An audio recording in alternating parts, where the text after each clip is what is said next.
All right, let's dive into one of the most famous books ever written, the Gospel of John. Now, we all kind of think we know what it's about, right? Belief in Jesus. But what if the author, John, left a very specific key for us? A key that unlocks what he really wanted us to understand. Today, we're going to go looking for that key. You know, the funny thing is, John doesn't really hide his purpose. He comes right out and tells us, point blank, right here in chapter 20. He says he wrote all this stuff so that we would believe Jesus is the Christ, the Son of God. You'd think that's it, right? End of story. But what if there's a whole lot more packed into that one phrase? The source material for this explainer puts forward a really fascinating idea. It suggests those words, the Christ, the Son of God, aren't just a general description. Nope, they're a specific title, almost like a code. And if you can crack that code, the entire gospel opens up. So the real question is, what does that title actually mean? And here it is. This is the core argument, that for John, the title, Christ, the Son of God, isn't just one thing. It's a paradox. It means Jesus is both the root of David, his ancient ancestor, and the offspring of David, his direct descendant. And this isn't just someone pulling an idea out of thin air.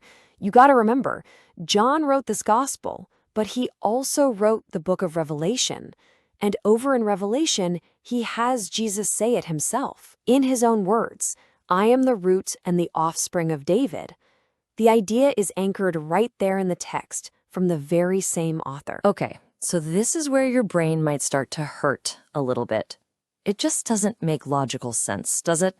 How can you possibly be your own great-great-great-great-great-grandfather? It feels like a total contradiction. And according to the source, this very puzzle is what the Gospel of John was written to explain. So how does this interpretation solve the paradox? Well, it suggests that these are two different roles played by the same single person. The root is one side of his identity, and the offspring is the other. Let's break down what each of these really mean within this framework. This chart breaks it down perfectly. On one side, you've got David's root.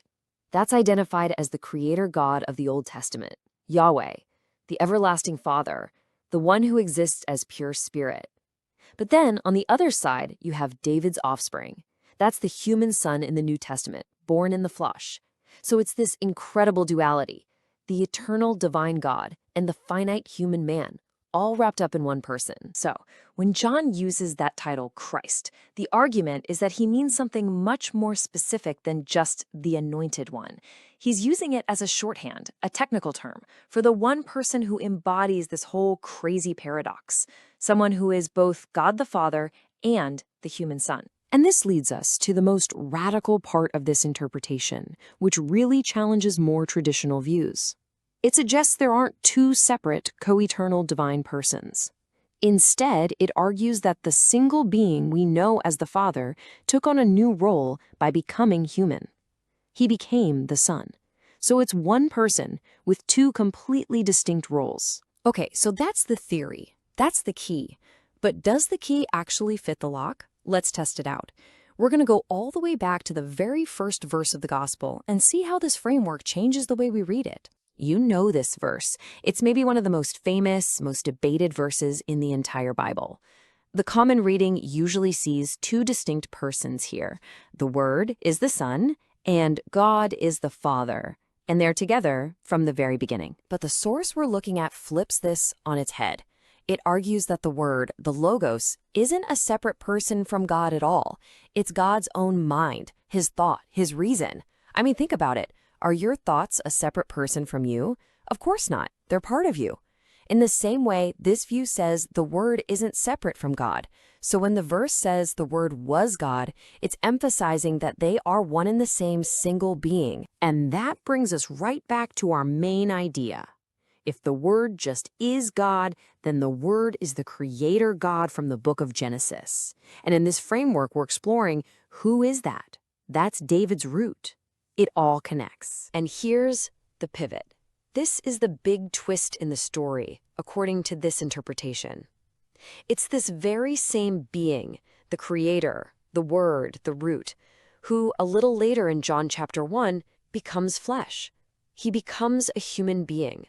And in doing that, He takes on that new role, the son, David's offspring. Okay, so let's pull back and ask the big question.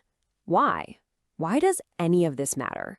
Well, according to this source, understanding this paradox isn't just some dusty theological debate.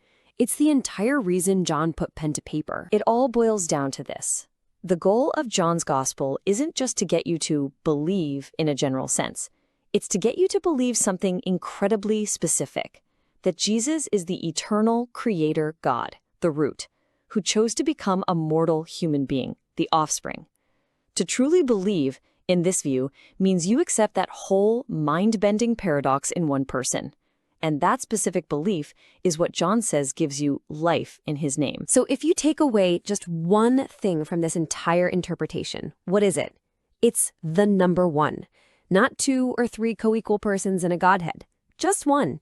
A single, unified being who acts first as the Creator Father and then as the human Son. So we'll leave you with this final thought to chew on. If the key to unlocking this entire book really is this one central paradox, the root and the offspring living in a single person, how does that change the way we read everything else in it? Every miracle, every I am statement, every conversation, what does it all look like through that lens? That's something to think about.